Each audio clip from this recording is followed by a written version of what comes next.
Hey everyone, welcome back, and in this video let me show you how you can make the Apple Pencil work, right? So as you can see, when I touch the screen of the iPad with my Apple Pencil, it simply does not work.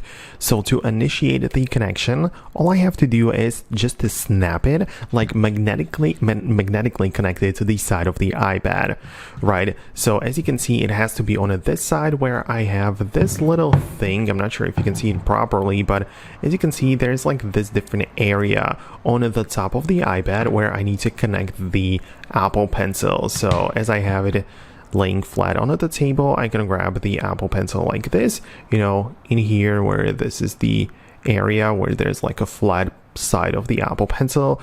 You have to connect it like this. You should feel it snapping magnetically, and there's a little button there which says tap to connect. So let me just zoom in on it. You can see that the Apple Pencil has been recognized like that, so the iPad knows that the Apple Pencil is there, but I need to tap on it to connect like that.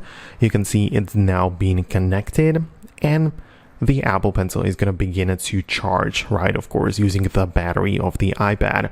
I haven't used it for a while, so you can notice that the battery is at 0%. So, that's how you can make sure that the battery is charged fully. You just have to give it a while. Naturally, the Apple Pencil doesn't take that long to charge, but you need to give it a minute to at least get some of the juice in, right? As you can see, if you have the battery widget on your iPad like I do, I get to monitor it in real time, the progress and how the battery of the Apple Pencil is being charged. So as I say, it is rather quickly. It jumps from 0% to like 3 or even 4, and at this point, rather quickly. And now once you disconnect the pencil, even with this like low percentage, it would already work, right? So just make sure you give it enough time to load up, but that's it. That's how you can make the Apple Pencil work.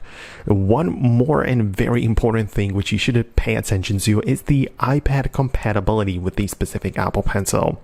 Because if you go to the Apple support page, you can browse the Apple compatibility, and there are like different Apple Pencil models. Like we have the Pro model, we have the USB-C, we have the 2nd gen, we have the 1st gen, and every pencil works with only these iPads below, right? So you have to make sure you have the proper one, because if you do not, well, they're not designed to mix and match with different iPads. Like, if you have Apple Pencil Pro, it's only going to work with these iPads. So if you have iPad Pro, which is M3, which has M3 chip, for example, it's not going to work. So just pay attention to that. But if the compatibility is fine, then you can proceed with the steps I showed you, and it should work fine. So that's going to be about it. Let me know what you think below. Subscribe for more, and I'll see you in the next uploads.